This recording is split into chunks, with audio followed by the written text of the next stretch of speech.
All right, and we are back here on the GSMC Football Podcast. And for the second part of the show, we are going to talk about this Stephon Diggs trade now from the Bills' perspective. So let's get into that. Now, when I was talking about the top teams in the AFC, I did not put the Bills there. And that's because of not just the Diggs trade, but just a lot of things that they've done in the offseason. They had to let go of a lot of guys. You saw Tre'Davious White, Jordan Poyer, Mitch Morse, their center. They had to let go of some key guys on both sides of the ball. You also saw Gabe Davis leaving as well. He went and signed with Jacksonville. So the Bills are going to look a little different next year. Well, a lot different. And this draft is going to be very important because they have, I think, 10, 11 draft picks. So they're going to have to add to their receiving core through the draft. Again, Tyler Boyd is still out there. He's a possibility.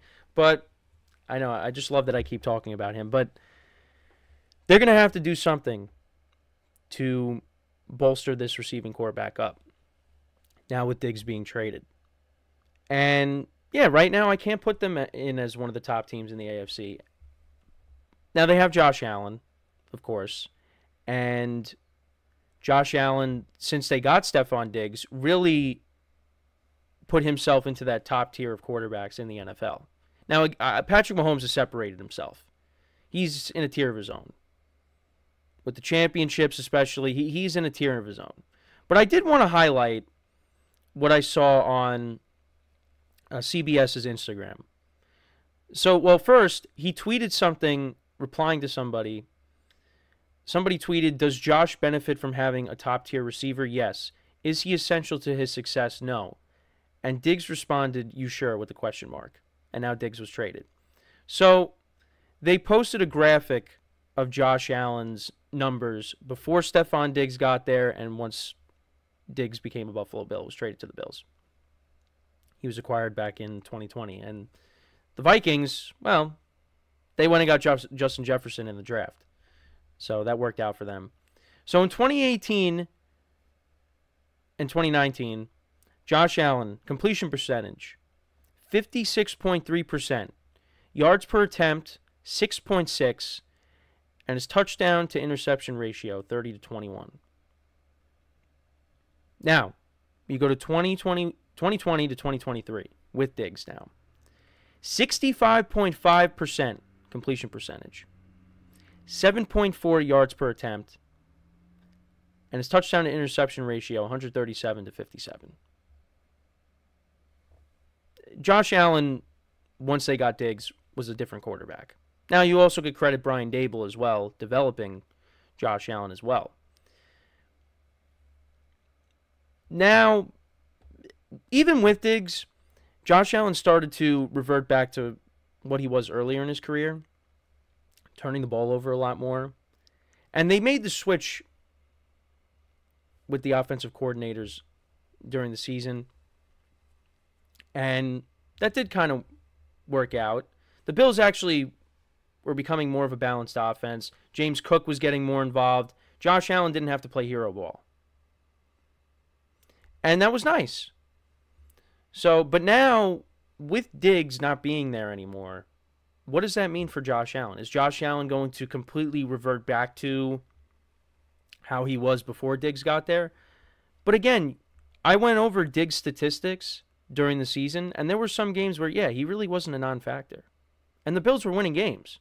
You got to remember, the Bills, they lost that tough game to the Eagles in overtime, and that looked like that was the end for them. That they just were not, it was going to be too big of a deficit to overcome and make a run to make the playoffs. But they won every single game after that. They made the playoffs, they beat the Steelers, and they had their chance to beat the Chiefs. They couldn't get it done. And look at what the Chiefs had on offense. What Mahomes had to throw to, besides Travis Kelce, and Rashee Rice had a solid rookie season. The Chiefs were coming in, their offense was struggling throughout the year. Travis Kelce was banged up. All the drops that they had in crucial moments, whether it was Valdez-Scantling, whether it was Kadarius Toney, the Chiefs still were able to find a way and get back to the Super Bowl and win it. The Bills, you still had Diggs. You had Gabe Davis. Well, actually, Gabe Davis didn't even play in the playoff game against the Chiefs. But this was the Bills' chance. And they just couldn't get it done. And now Diggs is gone. But this is something that has been boiling up for a while. Ever since the AFC Championship game loss, where Diggs was out there watching the Chiefs celebrate, this is something that was in the making for a while. It's just, like I talked about in the first segment with Dan Graziano, Diggs would post something on social media, things would get settled out, things would work out, and we'd move on, and he'd be a Buffalo Bill. But it's not the case. He's gone now.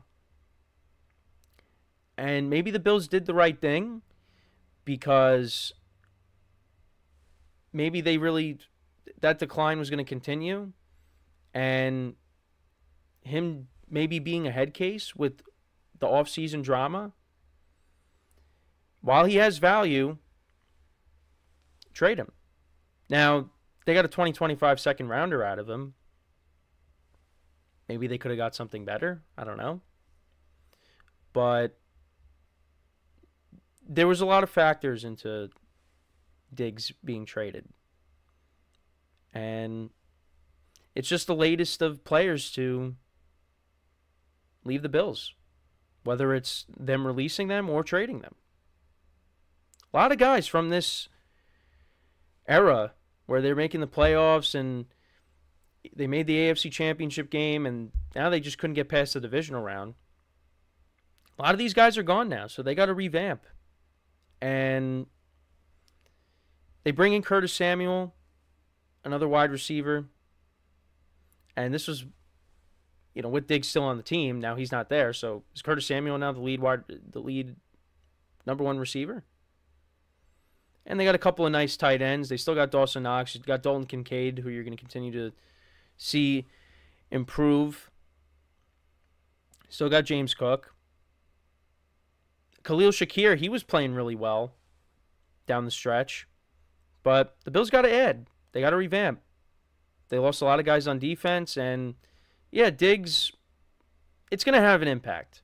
Whether people say he was declining or not. Diggs is still a good receiver. But again, there's a ton of receivers in this draft. Now, they're not going to get the top guys unless they somehow trade up, which I don't think that's going to happen. So you could see them getting somebody in the late first round. That's probably what they're going to end up doing, whether it's that or they go defense. But I think you could expect them going after a receiver. I mean, and again, they have a ton of picks. So that's probably the route they're going to go. But again, I don't really look at the Bills right now as one of the top teams in the AFC. And also, the AFC East. It's going to be it's not going to be a slam dunk for who's going to win that. The Patriots are rebuilding. Right now we got to see how they address the quarterback position in this draft. So they're not really a part of that conversation. You got the Bills, the Dolphins, and the Jets. And right now, a healthy Jets squad, that team could definitely be the team that does it and wins the division. Because again, the Bills are weaker. The Dolphins, they have question marks with Tua as their quarterback. And they had to make a lot of subtractions in the offseason on defense. Now, they've tried to fill those gaps. They signed Shaquille Barrett. They signed Jordan Poyer. And again, we still have the whole draft. So I think you really have to make a full assessment of everything once the draft is complete. But right now, the way everything is, I'd look at the Jets as the favorites. Or the Dolphins. But again, the Bills, they still have Josh Allen. And I know I talked about what Josh Allen was before Diggs got there and once he was there. Well, now, what is he going to be like after Diggs, the post-Diggs era? He's a different quarterback than he was when he first got into the league. So, you could say, well, you're losing Diggs, so you're going to have to feel some impact. Yeah, but are we going to see the Josh Allen that he was before they got Diggs, or not? I mean, he was still he's been turning the ball over even with Diggs. So, but well, again, we'll just have to wait and see. And again, you got a whole draft. So the Bills are definitely going to address the wide receiver position in this draft, and they'll figure it out. But what's going to happen now if the Bills don't finish with a good record? Is that going to be it for Sean McDermott? We'll see. But yeah, this era of Bills football, I mean, these last couple of seasons, I don't know about, not really last year, but the previous two, people looked at the Bills as the favorites to maybe go to the Super Bowl. Or at least 2022, that was the year. Because they got off to that roaring start, first two games of the season. And they, once again, knocked down the divisional round. You went from AFC Championship game to divisional round loss to the Chiefs, divisional loss to the Bengals, and then divisional loss to the Chiefs. 3 out of the 4 years. Well, and the year before, 2019 they made it without Diggs. And they lost to Deshaun Watson. And they had a lead in that game. And then Deshaun Watson came back and they won that thriller. But with Diggs, the Bills lost 3 out of 4 to the Chiefs. And they also lost to the Bengals. And the Chiefs have won Super Bowls. They won back-to-back Super Bowls. It's tough. The Bills just could not get past the Chiefs, and at home against the Bengals, they lost 27-10. Yeah, what could have been? What could have been? But let me know what you guys think about the Bills. How do you see them approaching the draft? And where would you rank the Bills right now among the teams in the AFC after this Diggs trade? Let me know in the comments. So when we come back from our second break of the show, we are going to talk about Cam Hayward talking about Russell Wilson. Before we go into break, though, I just want to remind you guys once again to tip or donate and get your comments recognized. Make sure to go to the following link. That is GSMCPodcast.net. Again, that really helps the show. Makes the show more interactive between myself, the host, and you guys, the viewers. Again, that is GSMCPodcast.net. And as always, it is displayed on the ticker at the bottom of the show segment down below. So when we come back from our second break of the show, we'll talk about the Steelers, talk about Cam Hayward, commenting on Russell Wilson's potential impact with the team. So that being said, stick around, and we'll be right back here on the GSMC Football Podcast.